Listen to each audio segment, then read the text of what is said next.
Chronicles of the Diddler. We are back.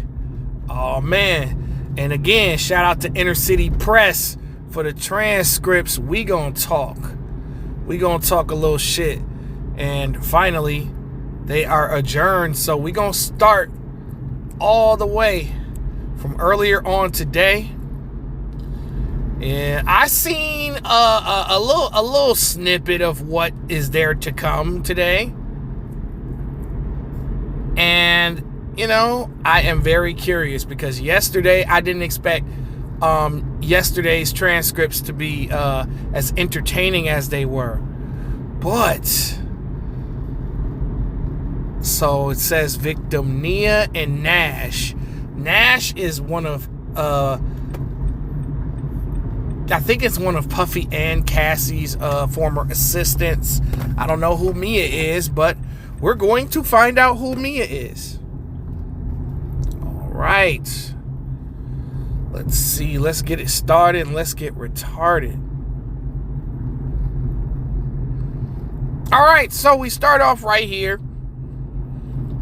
The AUSA says the government calls LAPD officer Christopher Ignacio. All right. So we starting off with a cop. I wonder what this is about.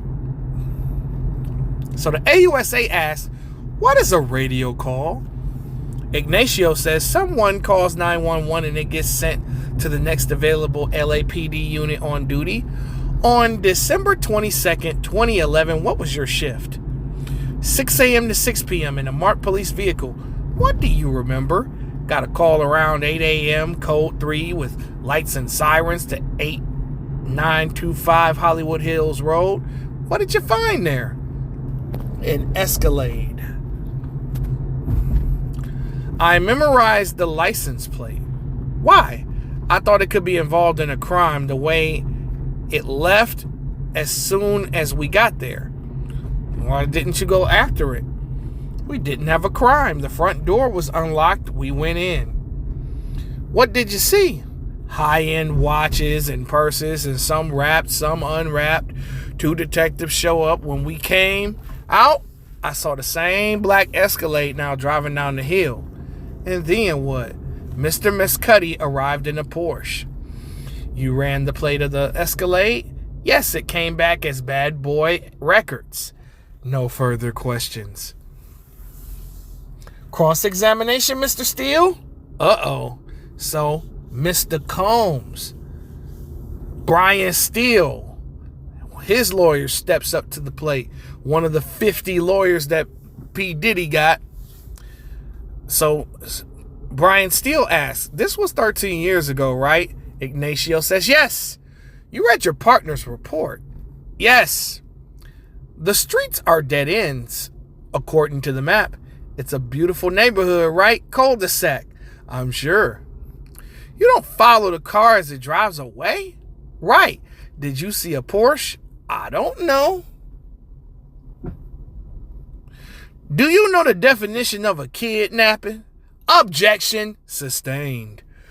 Were you told the homeowner was in the house shortly before you and your partner got there? Objection overruled. The door was unlocked. Yes. There was no furniture upended, right? No. You called it a trespass, not a burglary, right? Because objection. D-Zam. This is getting testy early. Okay, most of this discussion is regarding, you know, the DNA on the Molotov cocktail that was thrown through Kid Cudi's car. There was female DNA found, but I want to get to this Deontay Nash shit because from what I was reading, the cross-examination of the cop, it was cool, but I don't think it meant as much as Deontay Nash's testimony. That was the more entertaining shit. You know, I don't like to, you know, the last video was 47 minutes, but it was 47 minutes worth of talking about because it was fucking entertaining. The cross-examination of the cops in the fire department, not really entertaining, just a bunch of objection sustained. Nah. Over here at Keynote NBA and Music Talk, we like to get to the damn fucking part. We don't like to fucking, deal with this light shit. We deal with the bullshit over here. So let's get to Deontay Nash. This the motherfucker that was, working for Puff and Cassie. So I want to talk about this guy.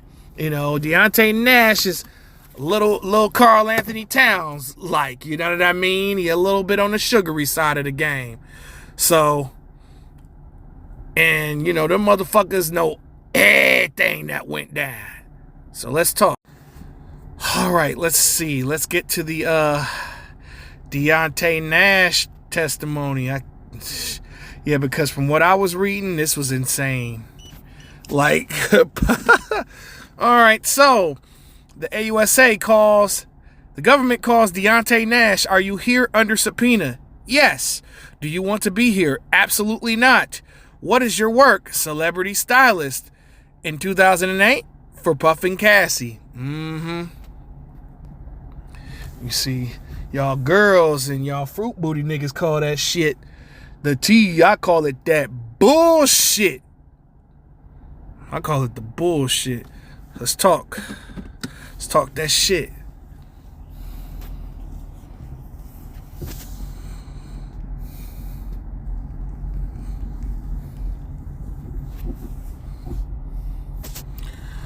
How did you get hired to work for them? Through a Craigslist ad for Bad Boy Entertainment. Oh, wow. Oh, yeah, Craigslist was big in 2008, so I could see that. I remember I was around.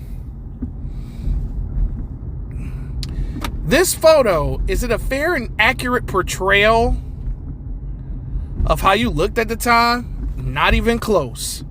Is it a glamour photo? Yes, I look amazing. I told you. On the Carl Anthony Towns side of shit.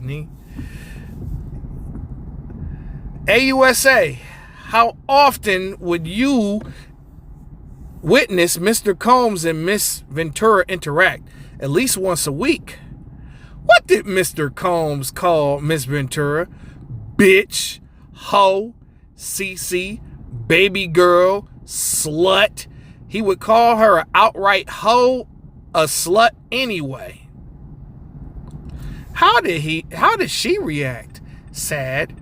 Did Mr. Combs make threats? Yes, that he would beat her ass, that he'd send her sex tapes out. How often would he say he would beat her ass? Quite a few. It drove her crazy. She would be super emotional. She might stay in the house for days. How often did Mr. Combs say you could not go out without his permission? Twice. The first time we went to a gay club with Kyle and Adrian. Then we went to her LA apartment. Puff called her and told her she better bring her ass to his house. She panicked. What did you understand Mr. Combs was saying? Objection, Xavier Donaldson, Puffy lawyer, says. Judge overruled. She packed her stuff and went to her house. Did you attend a Vanity Fair party? Yes. Oscars after party in 2014 with Cassie. Puff was there. How did she look? She looked bomb. Her hair was objection overruled. Her hair was long. Puff picked me up and threatened me. I pinned her hair up. Wait. So, hold on. So, son picked up son? Now, come on, sweetheart. You ain't supposed to let Puff do that, bro. Come on, man. Come on, gang. You let Puffy pick you up, Cap? You know what? Never mind. This motherfucker. So, did she record any music? Often. What was your role? I helped pick songs. I probably should have been an executive. Objection sustained. Her mixtape, was it ever sold? No, it was put out free, but it did well, a top download. How much of her music was released? I'm generous to say 10%. This will be a good place to break. Jurors, you may break. So they go on break.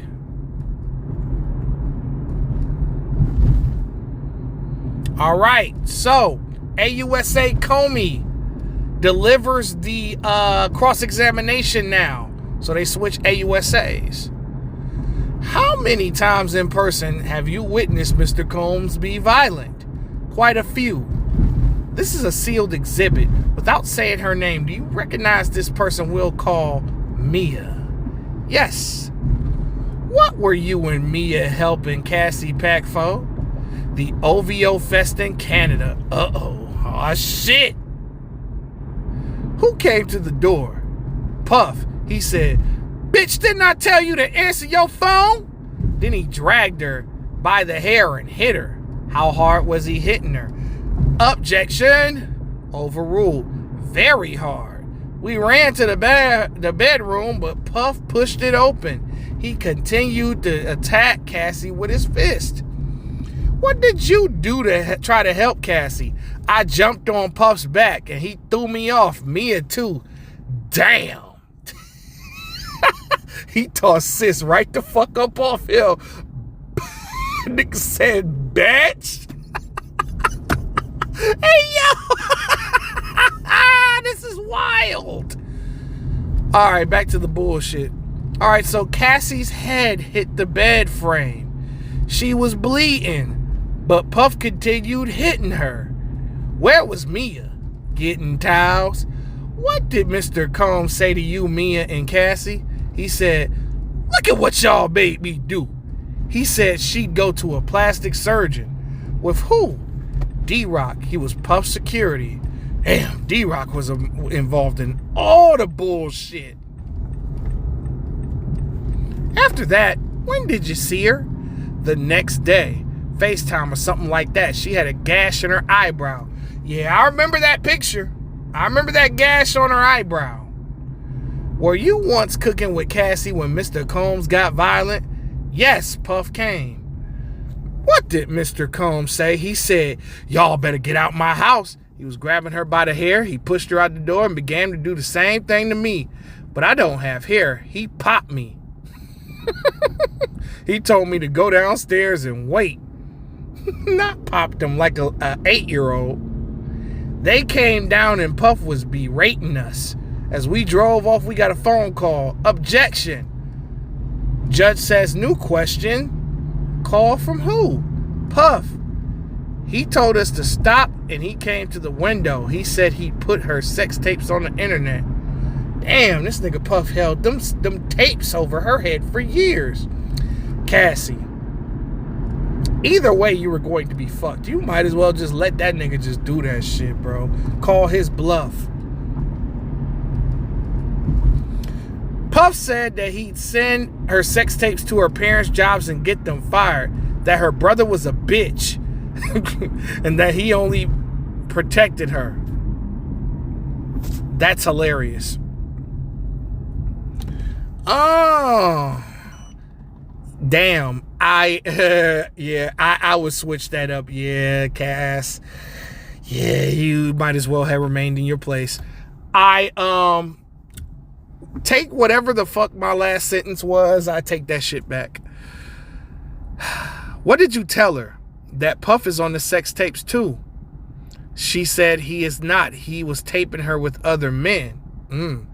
What did she say about wanting or not wanting to have sex with other men? Objection. Overruled. Damn, these niggas getting feisty. That she didn't want to. I drove her to Sunset Boulevard to get a taxi. Why? Uber wasn't really a thing yet. Puff came to my house looking for her. He looked in my oven. I'm not sure why. Puff took my phone and Cassie called from a hotel. Puff said, let's go there. Bad Boy staff stayed there. What did Mr. Combs say? He said, go get her. I went to Cassie's hotel room with D-Rock and Tony. She jumped up. She was frightened. She said she would jump off the balcony. Hey, yo! How high was it? It wasn't the first floor. Downstairs, I saw 4 or 5 Puff security waiting. Puff told me, "You played me." I drove off, but Puff security followed me. I turned off my lights and drove really fast. I went to the Universal Sheraton. Did you go home the next day? Yes, I found my backpack was stolen. It had $1,000 in it. Why did you keep $1,000 cash? So when Puff was mad, I could check it to a hotel without giving my name. What happened in 2015? I saw Puff slap Cassie in the face. He said, "Get this bitch out of here." That nigga said, "Cancel that bitch. I could get another one." What did you do? Got her out. The Perfect Match premiere. What did you see? Cassie had a black eye. When was Mr. Combs violent with you at a music video? Yes. I was outside smoking a cigarette. Puff came and threw me on the car and started choking me out. Damn. Puff said, "Y'all keep going out." Did you report anything to the police? No, I was afraid of retaliation from Puff. Did you get anyone on staff?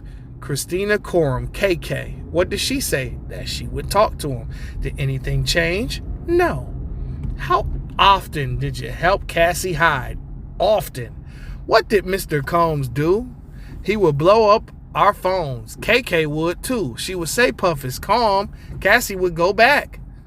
Did Cassie tell you she was going to a hotel with Mr. Combs? Yes. Weekly. She would pack sex toys. Did she say she wanted to go? Objection. Overruled. She said that she didn't want to go. Her 29th birthday. Tell me. Puff asked me, should he surprise her on her birthday? What did you say?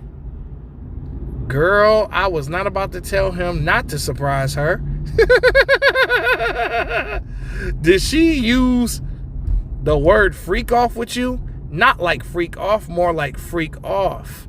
Like a verb? Yes. Where did you go after the blind dragon? 875 Comstock, like 17A. Puff said, y'all gonna get some dick tonight.